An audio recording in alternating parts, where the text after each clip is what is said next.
50,000 కోసం. అలా ఆ కేసు చాలా ఇదిగా ఫ్యాబ్రికేట్ చేస్తూ ఉన్నారు. ఆ అబ్బాయి మీద ప్రెషర్ తీసుకొచ్చి మనము 20,000 కోసం ఆ అబ్బాయిని అబ్డక్ట్ చేశామని అలా చాలా డిఫరెంట్గా ఫాల్స్ అలిగేషన్స్తో ఫ్యాబ్రికేట్ చేసేస్తూ ఉన్నారు. అండ్ మనము ఇక్కడ పోలీస్ థ్రెట్ ఉంది, ఫిజికల్ థ్రెట్ ఉంది, అవన్నీ మనం చెప్పాము. ఇక్కడ వంశీ గారికి ఆ టెయిల్ బోన్ ఫ్రాక్చర్ ఉంది, అందరికీ తెలుసు. కొన్ని బ్రీదింగ్ ఇష్యూస్ అవన్నీ ఉన్నాయి. అయినా ఆయన్ని పనిష్మెంట్ సెల్ లాగా 22 hours ఒక రూమ్లో పెట్టేసి ఎవరు రాకుండా, ఎవరితో కాంటాక్ట్ లేకుండా అలా చేస్తున్నారు. ఇప్పుడు ఆయనకి బ్రీదింగ్ ఇష్యూ ఉంది, టెయిల్ బోన్ ఫ్రాక్చర్ అయింది, కింద పడుకోలేరు. బట్ కావాలనే వాళ్ళు ఇట్లా పనిష్మెంట్ సెల్లో పెట్టి చాలా ఫిజికల్గా they are making him suffer అనమాట. సో ఇది ఎంతవరకు కరెక్టో అది మనకి పబ్లిక్ అందరికీ తెలియాలి అని నేను చెప్తున్నాను. ఇది ఫుడ్ అంతా నేను ప్రయారిటైజ్ చేయట్లేదు. మన హెల్త్ ఒకటే మేము చాలా ఇంపార్టెంట్గా చూసుకుంటున్నాము.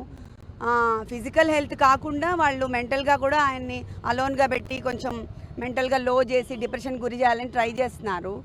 సో మాకు ఆ ఫిజికల్ టార్చరు అండ్ ఆల్సో ఈ ఫాల్స్ అలిగేషన్స్తో ఎక్స్టార్షన్ పెట్టాలని అవన్నీ ట్రై చేస్తున్నారు ప్రజెంట్ కేసులో.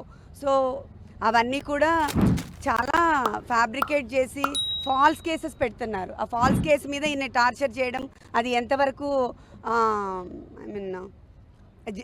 జస్టిఫైయబుల్ అని నేను అడుగుతున్నాను ఈ ప్రజాముఖంగా. అంతే.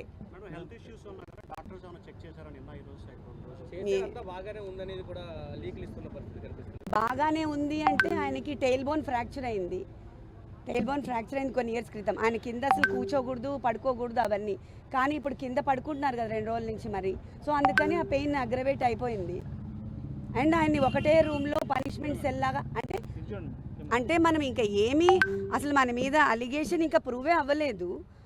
ముందే పనిష్మెంట్ సెల్లో వేసేసి 22 hours ఆయన్ని లాక్డ్ డోర్లో పెట్టేసి ఎవరు కలవకుండా ఒక 60 కెమెరాలు CCTV కెమెరాలు పెట్టేసి అలా చేయటము ఎవరైనా చార్లెస్ శోభరాజో లేకపోతే పెద్ద క్రైమ్స్ చేసే వాళ్ళని చూసేటట్టుగా they are taking him to that level.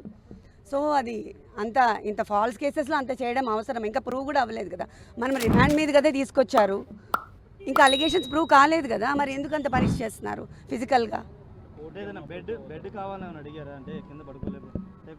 అంటే ఇప్పుడే మేము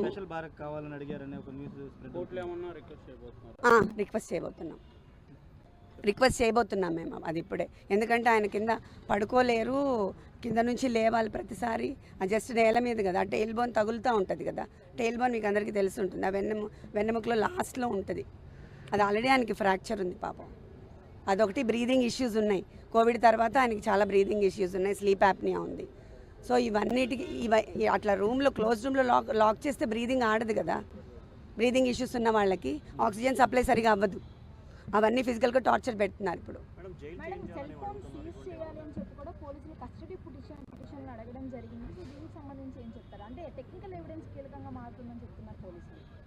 నాకు దీని గురించి ఐడియా లేదండి. సత్యవర్ధన్ అరెస్ట్ చేసి తీసుకున్నారు, స్టేషన్లోనే ఉంచారు. ఇప్పటికి వచ్చి ఎక్కడ మెజిస్ట్రేట్ ముందు కూడా హాజరుపరచలేదు. ఎలా చూస్తారు దాన్ని? అంటే ఆయన్నే కిడ్నాప్ చేశారనేది కదా కేసు. అదే కదా చెప్తున్నాను, సత్యవర్ధన్ని మేము ఎందుకు కిడ్నాప్ చేశామంటే 20,000 కోసం అంట. అది అసలు ఏమైనా నమ్మశక్యంగా ఉందా? 2 సార్లు ఎమ్మెల్యేగా చేసి మాకు ట్రస్ట్ ఉంది, ఎన్ని కోట్లు ఖర్చు పెట్టాం, ఎంత సర్వీస్ చేసాం మేము, 20,000 కోసం చేస్తామా? అదంతా ఫాల్స్ కదా. దాన్నే ఫ్యాబ్రికేట్ చేసి ఇప్పుడు ఎక్స్టార్షన్ కింద చేస్తున్నారు. ఎందుకు సత్యవర్ధన్ని మెజిస్ట్రేట్ ముందు హాజరుపరచట్లేదు? 2 రోజులు బట్టి పోలీసులు అదే ఎందుకు చేయలేదు అనుకోవడానికి ఏముంది, అది వెరీ మచ్ ఎవిడెంట్ కదండి. ఎక్స్టార్షన్ కేసు ఫైల్ చేయడానికి వాళ్ళు అన్ని విధాలా ట్రై చేస్తున్నారు. సత్యవర్ధన్ ఒప్పుకోవట్లేదు అని తెలుస్తుంది కదా మరి. లేకపోతే వాళ్ళు సబ్మిట్ చేస్తారు కదా మెజిస్ట్రేట్ దగ్గర. దాంట్లో ఇంకా అనుకోవడానికి ఏం లేదు కదా. This is very straight. అవును, అది కూడా మేము సబ్మిట్ చేస్తున్నాం ఇప్పుడు మా పిటిషన్. అవును, ఇంత ఫిజికల్గా అసలు ఏమీ లేకుండా, కేర్సే లేకుండా అలా సఫర్ చేస్తున్న ఫిజికల్ థ్రెట్ ఉంది కదా మరి. తెలియకుండా ఆయన్ని పెయిన్ఫుల్గా చేసి అందరి నుంచి వేరు చేసి 22 hours అదేంటి ఐసోలేట్ చేసి ఒకటే రూమ్లో పడేయడం అనేది ఎట్లయినా ఎలా ఉంటాం మనం అంతసేపు? ఆయన అంత పబ్లిక్లో ఉండే మనిషి. 60 కెమెరాలు పెట్టారు మేడం, 60 సీసీ కెమెరాలు పెట్టారు. చాలా సీసీ కెమెరాలు పెట్టారని విన్నాను నేను. I don't know, I'm sorry. అదే చెప్పారు, మెంటల్గా బాగానే ఉన్నారు, ఆయన స్ట్రాంగ్ ఉన్నారు. ఆ టైల్ బోన్ పెయిన్ నేను కింద పడుకోలేకపోతున్నాను. అండ్ ఆల్సో ఐసోలేట్ చేసిన 22 hours లాక్ చేసేసి నాకు బ్రీదింగ్ ప్రాబ్లంగా ఉందని చెప్తున్నారు. నో నో నో నో, నాకు ఐ మీన్ ఆ వివాంటాలో అండ్ నోవటెల్లో కంప్లీట్గా నిన్న ఆక్యుపైడ్ అంట. సో దట్స్ వై అదొకటి ఖాళీ ఉంటే నేను వెళ్ళాను. అట్లా వాళ్ళు